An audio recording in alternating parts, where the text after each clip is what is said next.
Happy Friday, Packers fans. Welcome in to an all-new episode of the Pack a Day podcast. I am your host, Andy Herman. You can follow me on Twitter at Andy Herman NFL. You can follow the podcast at Pack a Day Podcast. Thank you so much for making Pack a Day part of your daily routine. Of course, make sure to like, subscribe, comment, give those 5-star reviews. Those are always super helpful. And make sure to check out those Pack a Day Podcast YouTube memberships as well.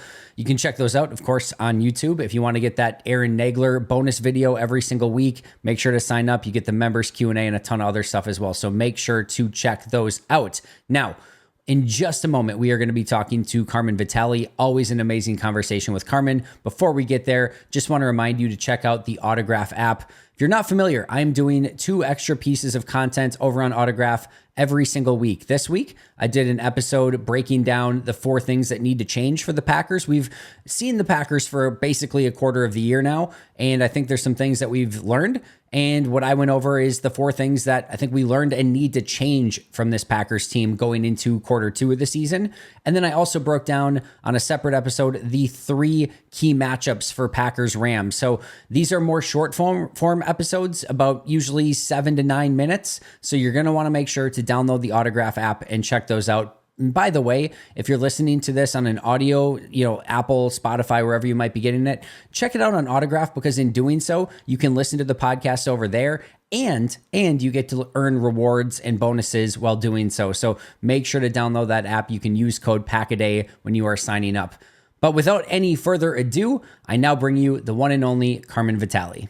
What is up, everybody? I am joined now by the one and only Carmen Vitali. You can find her on Twitter, of course, at CarmiV. Of course, you can find her also on Fox Sports, pretty much everywhere on Fox Sports. Of course, she is an NFL reporter, an expert, and podcaster, and live radio show host, guest, and everything else. Carmen, great to have you back. How the heck are you doing? Thanks. That's a lot. It is a lot. I'm really busy. You are. That's why we appreciate you taking the time so much to come on Pack a Day every week and talk some NFC North football. You're the best. So a busy week in the NFC North, of course. We had a very interesting Packers-Vikings matchup, which I want to get to first. Bears get a win against the Rams. We'll get to that. Lions, a really fun matchup with the Seahawks that ended up being a pretty fun and exciting game. So we will get into all of that and, of course, preview this week's games as well. But I want to start with Packers-Vikings. Obviously, that was the big one in the NFC North and really one of the key games in the NFL. And it was a very interesting start and end to the game. You had the Vikings, of course, just basically literally blitz the Green Bay Packers into a 28-0 deficit. And then Green Bay storms back, goes on a 29-3 run, which is too little too late. What were your key takeaways from this one? Because it's a really, it's funny, almost the Rorschach test that this is, of asking everyone is like, yeah, the Packers stuff was garbage time, or like, no, that was really good stuff in the middle, or like, where do you come down on this? Yeah, I mean, the fact that the Packers came back at all, there's something to be said for that. And it is, sure, it's garbage time, but at the same time, is it really, when, Brian Flores' defense is just really hard to figure out and to get down. I think that just got the Packers out of the rhythm that they wanted to have for this game. You and I talked about it last week, where we thought even though Jordan Love was probably going to come back, you were still going to want to run the ball. You were still going to want to lean on Josh Jacobs as much as possible, not put as much on Jordan Love to get it done, in his first game back. He's coming off injury, all that other stuff. Well, when you're down 28-0, you have to kind of deviate from the ground game a little bit more, and you have to make up some chunk plays and chunk yards. Obviously, Jordan Love felt the pressure on that. I do think that the first 2 interceptions that he threw, obviously not his fault. So the third one was, again, trying to come back, trying to force things. That wasn't a good one, but I'm going to forgive him for that. I'm not ultimately worried about the Packers, given the fact that I've seen this Vikings defense, and Brian Flores in particular, dismantle every team they go against and confound every quarterback that goes against them. I'm so excited. I was just talking about it on the PFF show. This week we're going to get Aaron Rodgers versus Brian Flores, and I'm like, that's going to be the ultimate test when you talk about, is Brian Flores' defense really that unfigure-outable? If I'm going to make up a word here for this defense. Because if anybody's been able to figure it out, it's Aaron Rodgers, who's been in the league longer than anybody at the quarterback position, seen everything, has all the answers to the test usually. Is he going to have the answers to Brian Flores' defense? And even if he does, I still think that, you can take a lot away from the fact that Jordan Love was able to figure some things out as the game went along. Because I don't think that there was any indication that the Vikings defense really let up. No. I really think that, trying to figure that out in real time when you're down 28-0, there's something to be said for that. So ultimately, I'm not worried about the Packers. I think I think we should expect a big game from Jordan Love this week. But Sam Darnold's for real. Brian Flores is for real. The Vikings are for real. What a world. It is a very weird world. Not something I would have expected necessarily going into the year. You have the McCarthy injury, of course, in preseason, and I thought maybe that was going to be the thing that maybe held this team back, because he looked really good. It still looked like Darnold was going to be the starter, but man, and then you have that injury, and then you've got some injuries to Jefferson and Addison going into the year. Hawkinson's not even back yet, and you're thinking, it's probably just not going to be their year. There may be this middling team, probably a pain to play. Well, they are a pain to play, but much more than I think a lot of people expected, myself included.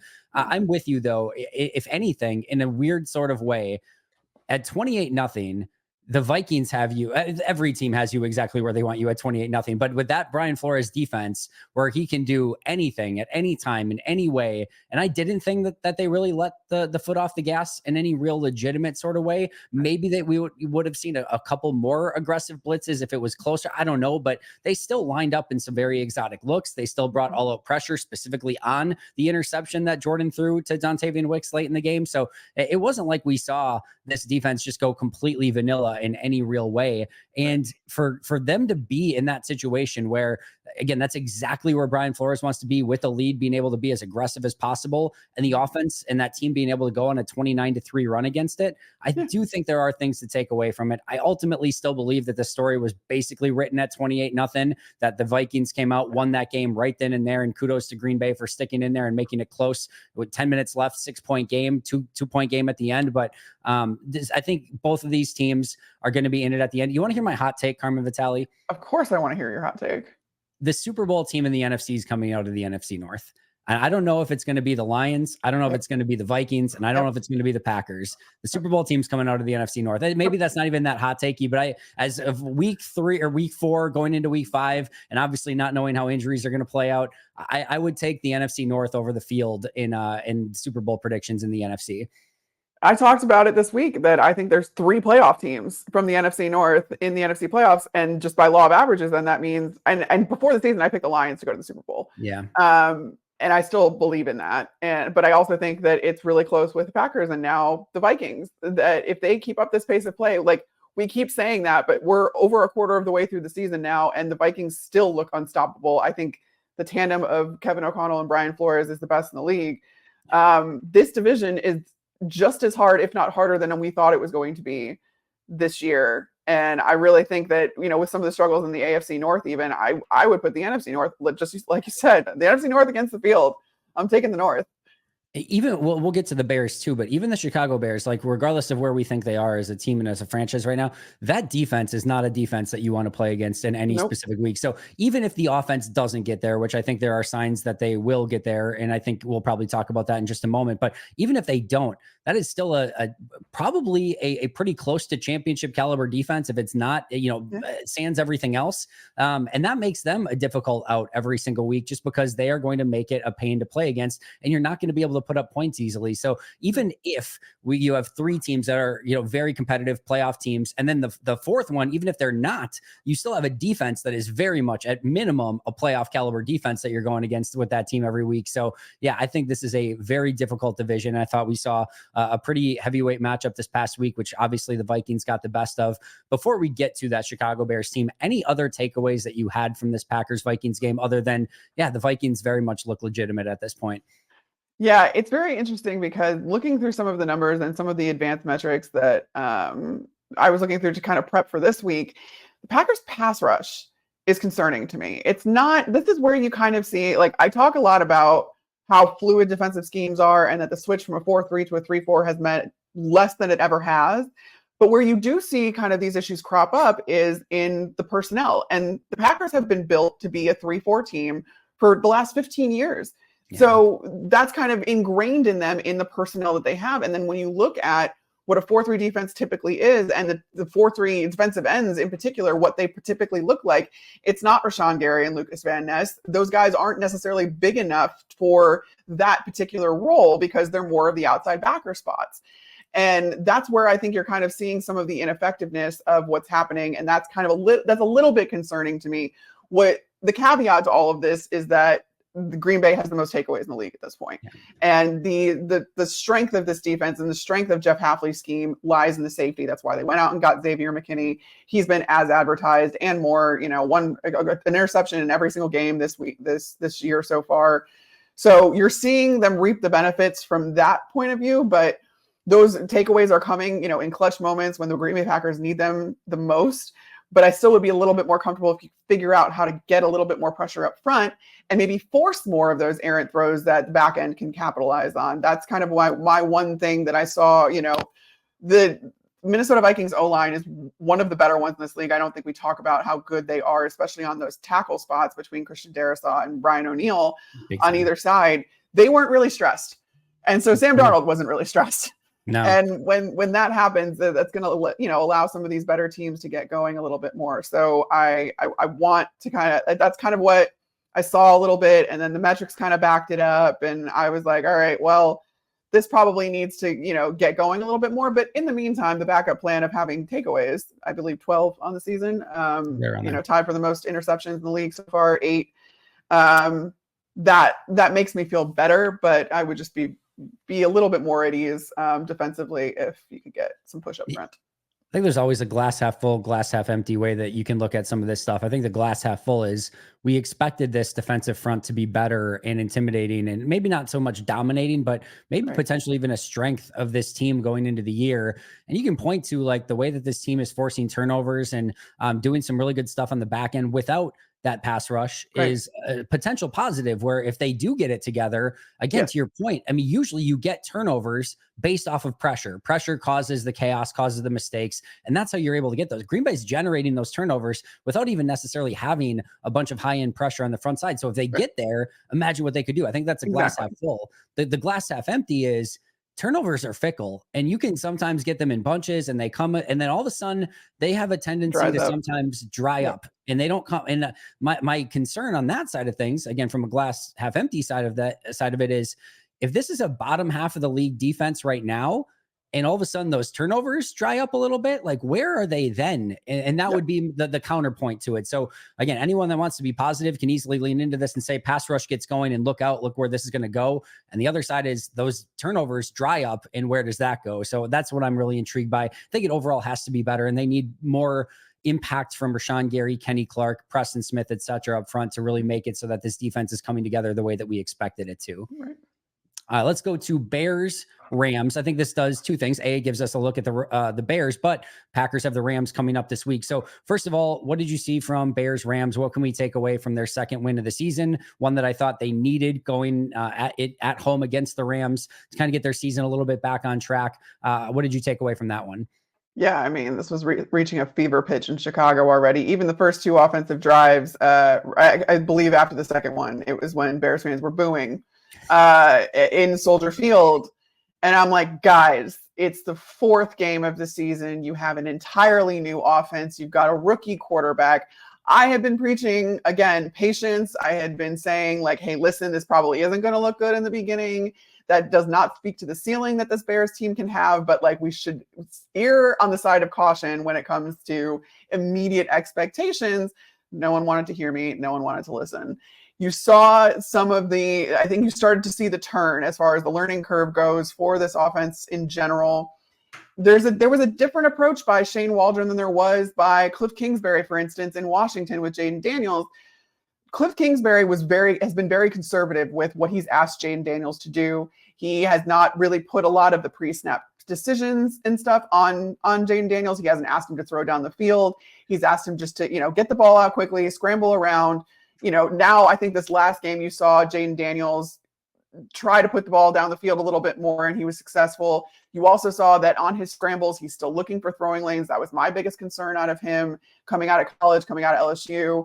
But that has not been the case for Shane Waldron and Caleb Williams. Shane Waldron has basically given Caleb Williams a baptism by fire, where he gave everything to Caleb Williams in the very beginning, put all the responsibilities on him. I talked a lot last week. I remember here, like talking about the pre-snap decisions and the checks and the protection calls and everything. That's all falling on Caleb Williams against defenses that he's never seen before.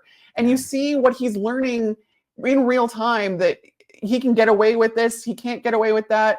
things that happened in college. I think there was a lot of frustration from Chicago fans on like a lot of these 3rd and short situations. Caleb Williams is throwing down the field. Going into last week, he had the most pass attempts of 20 yards or more down the field. He was not converting like any of them. Right? So that was a frustration, but it was also because he's used to being able to do those things, because in college you can catch a defense on its heels if it's 3rd and short and you decide to bomb the ball away. NFL defenses are ready for that, and he's seeing that in real time, and he has to learn those. He has to basically learn that for himself. He has to make those mistakes, and I think we're seeing now he had his most efficient game as a Bear against the Rams. The Bears in general, the offensive scheme, it looks like Shane Waldron is starting to understand his personnel a little bit more, knowing how to use them. You saw DeAndre Swift get extraordinarily involved. Well, the Bears were running more zone when it comes to their run scheme up front. They were getting DeAndre Swift out in space as a result. And then my favorite thing was on the Bears rushing, the first rushing touchdown of the day. The Bears did not get cute. Shane Waldron did not get cute. You didn't see like any of the stuff that you saw prior to that, especially like, in the shotgun on the goal line, whatever. Option. All the Bears did was it was 23 personnel. So you brought out 2 running backs, one of which was actually an offensive lineman playing a fullback in front of Roschon Johnson, who is the bowling ball changeup of your backs. And you put 3 tight ends, 2 on one side of the formation, 1 on the other, and you just created a blocking wall in front of Roschon Johnson, and you said, get to the end zone. He ran straight up the middle, followed his blocker. That was it. That's all he needed to do. Bears got in the end zone, and I was like, okay, we get it now. Roschon Johnson, more of the physical back. He's more of the draw guy, because the Bears were running draw at the highest clip in the league going into that game against the Rams. But they were running it with DeAndre Swift, who is not the halfback draw type of guy. Right. So you can see that Shane Waldron is figuring out his personnel. It's marrying up with what Caleb Williams is learning. It's going to be okay.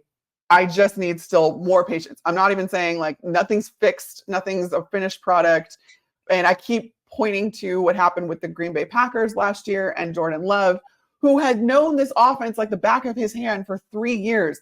He rode the bench behind a Hall of Fame quarterback, and yet it took Matt LaFleur half a season to open the playbook up and trust his offense. We need to give the Bears that much credit when Caleb Williams did not have the runway that Jordan Love did. We really need to blame CJ Stroud and now Jaden Daniels for the expectations that they set for rookie quarterbacks, because it's not normal, but we will see it from time to time where you get this rookie quarterback in, it's just like it clicks. They're in the right offense, the right system. And obviously they're very talented players, and they're like, oh yeah, just plug and play and they can just go and take off and it's unbelievable. That's not what happens more often than not. And I forget who said it recently that we fail more young. It was Kevin O'Connell, right? It was Kevin O'Connell who said we fail more young quarterbacks than young quarterbacks fail us, something to that extent. And he's totally right. And we've seen it this year more than ever with guys. And I know Baker's resurgence was partly last year too, but Baker Mayfield, same with Geno Smith. We've seen it now with to Justin Fields to some extent. We are seeing it. There's like 3 other guys that I'm forgetting where it is, quarterback of Sam Darnold, obviously. Sam Darnold, even Andy Dalton, although we've got a really small sample size to that. Small sample size, but like we are seeing these quarterbacks who are drafted early that maybe didn't have success in their first stop, and then they're getting to a new place. They're actually getting time. They're actually getting a coordinator that's building maybe an offense that's set for them, and they're taking off. And I think that time, that energy is so important. You look at somebody like Baker Mayfield, he's got a coach, was it Hugh Jackson, right? To begin with. And then it goes to completely Freddie Kitchens, like right away. And then all of a sudden it's Stefanski, like in his first 2 years, he's got 3 different offensive coordinators and coaches. Like that's a horrible way to set something up. And of course it's not going to work out. And we'll see what happens with Bryce Young and some of these other guys ultimately, but the expectations that Stroud and Daniels sometimes set are not fair. And it does take time, effort, energy, and reps to learn and to get better. And I think we are seeing in real time, Caleb Williams have to go through some of those trials and tribulations. I think he's going to come out better because of it. And I think just a little bit week by week, we're starting to see a little bit more comfortability, not only with Caleb, but with Shane Waldron calling the plays, which is exactly to your point, which you said before the season started, is what we saw with Green Bay and Matt LaFleur and just learning all those young weapons and Jordan Love and his offense last year and trying to figure out who does what best. Then it clicked midway through. We'll see if that similar sort of story happens for the Bears, even though most of us here in Packers land are maybe hoping that's not the case.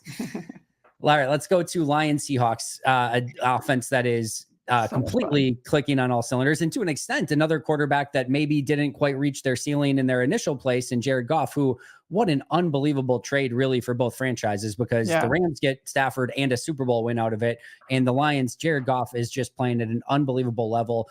I even thought last year we were starting to get his flowers. He didn't quite get the flowers that he deserved. And I hope now that he's starting to get the recognition of like, this dude is just really freaking good.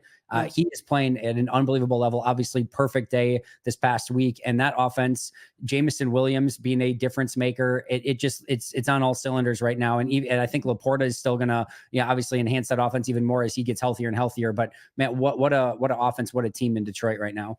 Yeah, and I mean, it all stems from the offensive line and the fact that they're keeping Jared Goff clean. He is one of the least pressured quarterbacks in the league. And that's particularly impressive because if you look at the guys that are kind of around him in that stat, it's guys that are scramblers, right? It's Jaden Daniels who's escaping the pocket and can do all that.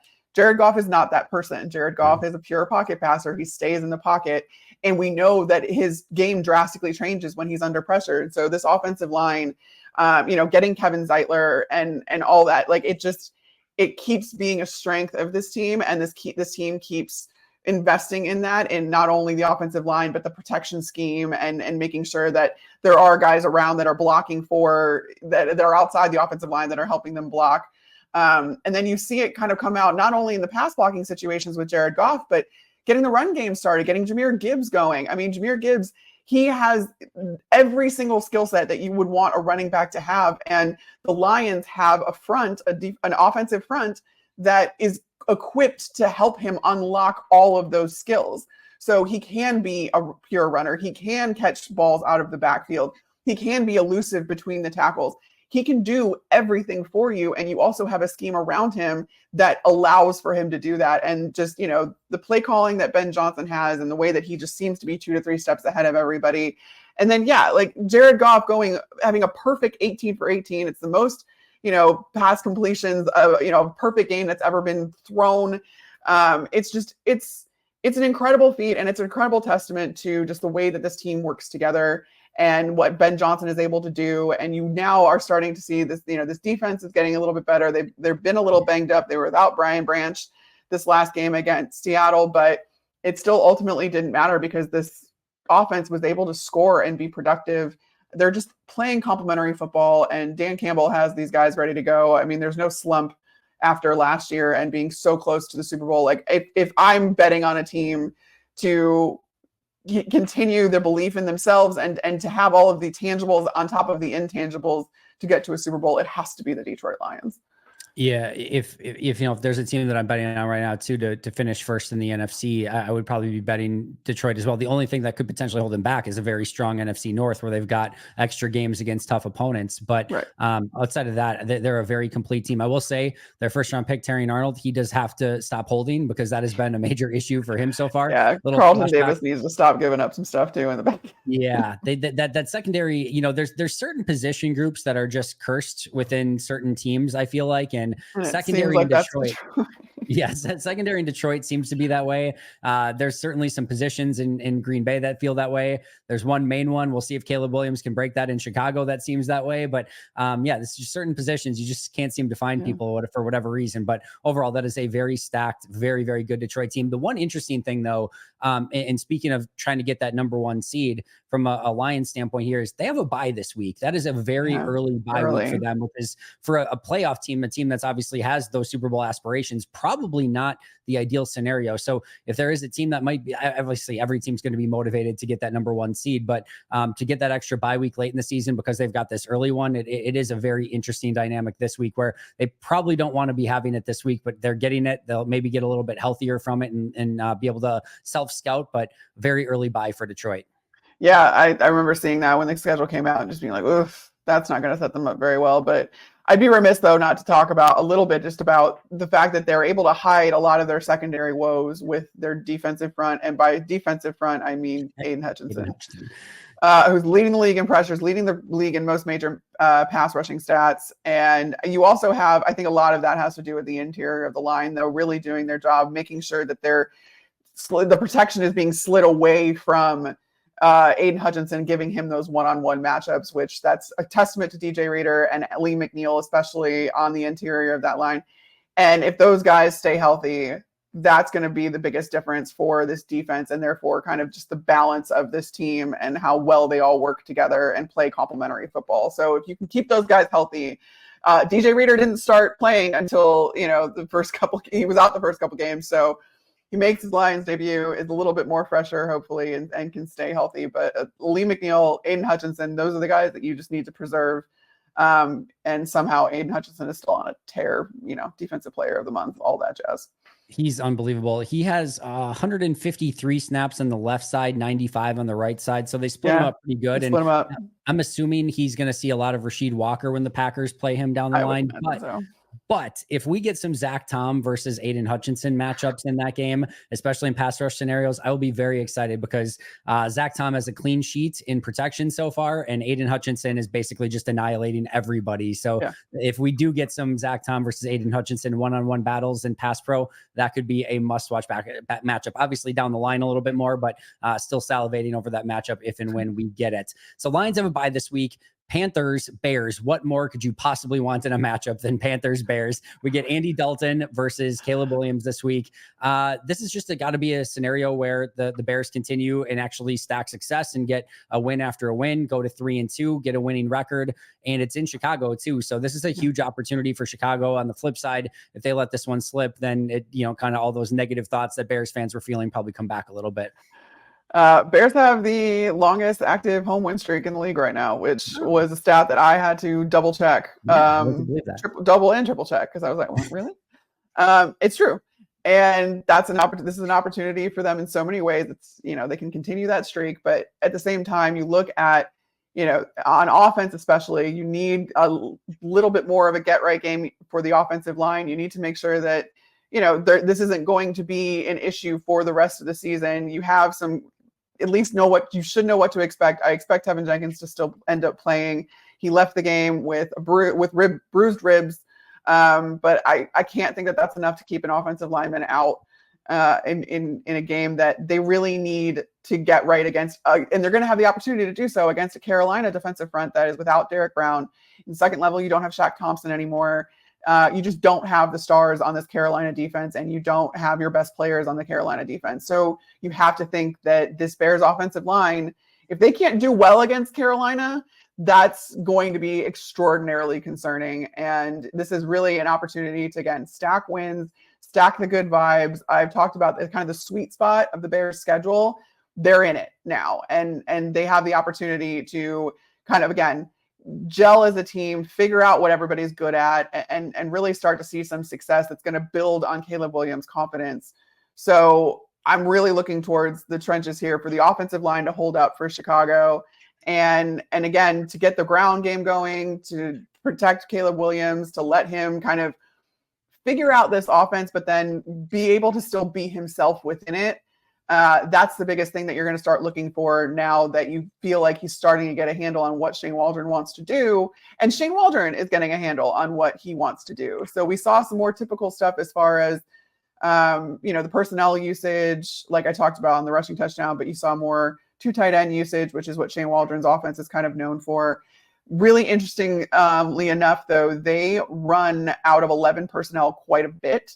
Okay. And it's just meant to kind of, keep a defense on their heels, give them some more light boxes and stuff to run into. And when they do that, actually, the Bears are either 8th or 9th in EPA per play when running out of 11 personnel. And so it's something that actually works. It's kind of bad news for DJ Moore and Keenan Allen and Roma Dunze, because in those situations, they're in there to block and not actually go out there to catch passes. But, if it works, it works. And you can't play selfish football here. You got to figure out what works and how you can kind of manipulate your personnel groupings to keep defenses guessing. And I think that's what you're going to start to see more and more. And they have just, again, such a huge opportunity against this Carolina team to do that. It does feel like they're getting into a little bit more of a rhythm. I do like Chicago in this one to go to 3-2, which is crazy that they, Green Bay and them could be at the bottom of the division at 3-2, assuming they would both win this week, which is still kind of crazy. And again, goes to show just how talented this division is. You talked a little bit about Jets Vikings already in the unbelievable matchup between Aaron Rodgers and his encyclopedic knowledge of how to beat defenses. And of course, this crazy defense that Brian Flores employs. What are you looking for here in this matchup? Yeah, I mean, I think that if there's a way for the Jets to exploit the Vikings defensively, it's, they have not been able to really get anything going on the ground. And that's Breece Hall has the most yards from scrimmage, but it's not it hasn't come on the ground. It's been via these short passes to the flat. Aaron Rodgers kind of being patient with this offense. I think Breece Hall has allowed him to be a little bit more patient. If you look at who has the second most scrimmage yards for the Jets, it's still Allen Lazard, which is kind of a crazy thing to think about when you realize that Allen Lazard probably isn't on an NFL roster if it's not for Aaron Rodgers and the Jets. So the fact that he has more scrimmage yards than Garrett Wilson, who is one of the best young receivers in this league, I just think speaks to the fact that Rodgers and Garrett Wilson are just not on the same page necessarily quite yet. We know how much it takes to be one of Rodgers' trusted receivers and how much he likes to do as far as the options that he calls out between his cadence. And you heard all of that with Robert Saleh and all that other stuff. Yeah. I actually tend to side with Aaron Rodgers on this. Like if he's one of the best at those hard counts. He's one of the best at manipulating his cadence in order to force mistakes from a defense. Why you wouldn't weaponize that as a team, I don't know. Yep. That's something that comes along with Aaron Rodgers. It's what makes him so great as a football player. Those are the opportunities that the Jets have. But after that, like this Jets defense is good, but it's nothing that Sam Darnold hasn't beaten already. Yeah. And this Vikings offense, it's going to be a little weird given that it's, an overseas game, but the Vikings have actually never lost in the international series. They always win. So when they go overseas, which is wild because these games are so unpredictable. Yep. Guys are all jet lagged. It's an absolute mess. As someone who's been a part of them, it's just, your head is spinning. I don't know how these guys go out and play when your body is just fighting you every step of the way. So it's going to be a messy game, but I do still think that the Vikings kind of come out on top with the Jets. And that's crazy to say, but like we have seen them go against some really great teams and come out the other side and look even better. And now they're, they opened the practice window on TJ Hawkinson. I don't expect him to be out there in London. But he is going to go through practices with the team in London. Yeah. So they're like adding that dimension then to this offense that's already been so effective. It doesn't even feel like the Vikings have reached their ceiling yet, which is so wild. Yeah, I like the Vikings in this one too. I don't think the Jets, speaking of reaching ceilings, have come close to their offensive ceiling yet. And it feels like they're still gaining a rhythm and learning how to play with Aaron with some of these wide receivers and tight ends, etc. And of course, they don't have Devontae Adams yet. So that helps the Vikings as well in this one. Exactly. Yeah. We'll talk about that just in a moment. Really quick, Packers, Rams. What are you watching for in this one? Yeah, it was really interesting to see, I don't think we've been giving enough credence to how the Rams have dealt with losing Aaron Donald on defense, and especially on that interior of the defensive line. In general, the Rams aren't. I thought I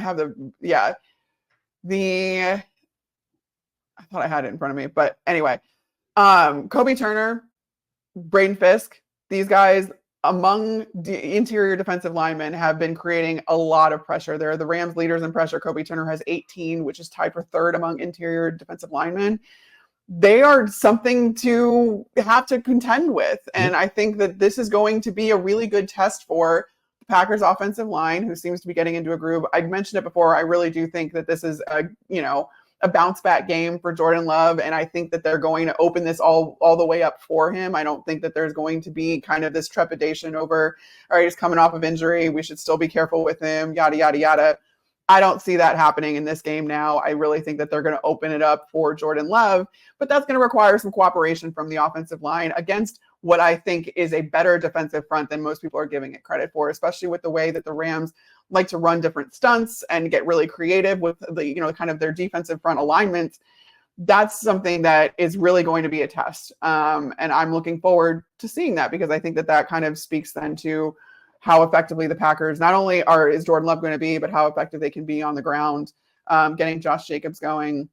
And I mean, going against Matthew Stafford, I can't say enough about Matthew Stafford and just the quarterback that he is. Yep. And it's just another example why, to me, wins are not a quarterback stat, because Matthew Stafford is playing out of his mind with nothing. He has nothing, and he is still getting things done. I mean, this Rams offense is still extraordinarily efficient. You have a really good play caller in Sean McVay that is trying to make things easier on Matthew Stafford and hide all of their deficiencies on offense. So I'm really focused on, can you get to Matthew Stafford? Can you get pressure on him? Can you take the ball away from Matthew Stafford, who gets the ball? He gets the ball really quickly. He doesn't really force things down the field very often.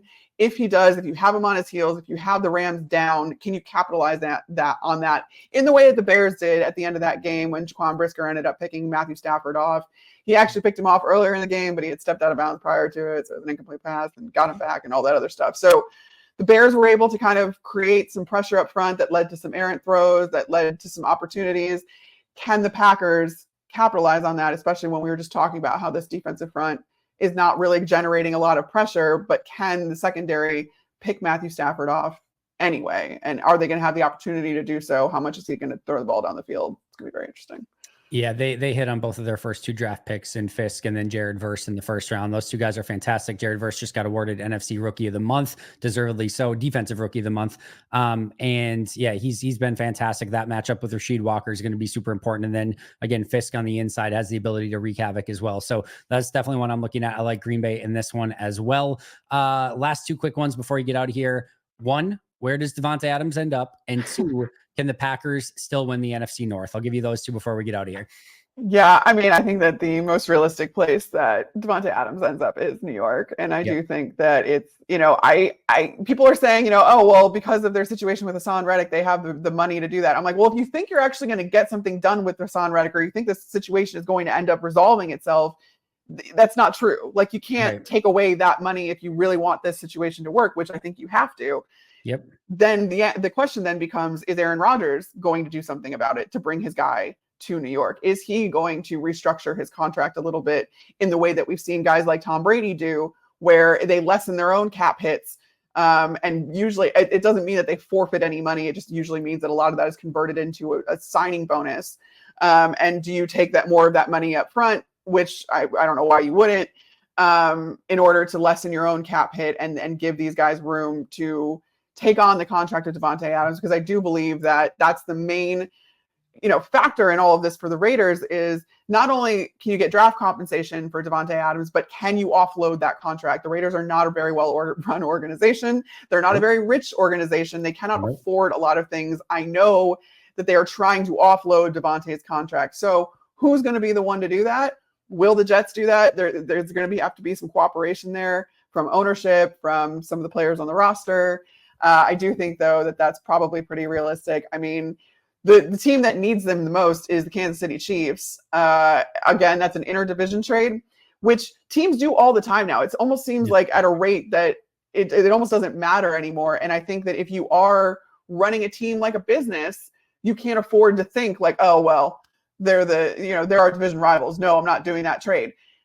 Does that factor into it? Of course it does. And do I think it's unlikely that they do anything with the Kansas City Chiefs? Sure. But if you are desperate enough to offload that contract and Kansas City is giving you what you're asking for, I don't know that you can afford to not take it.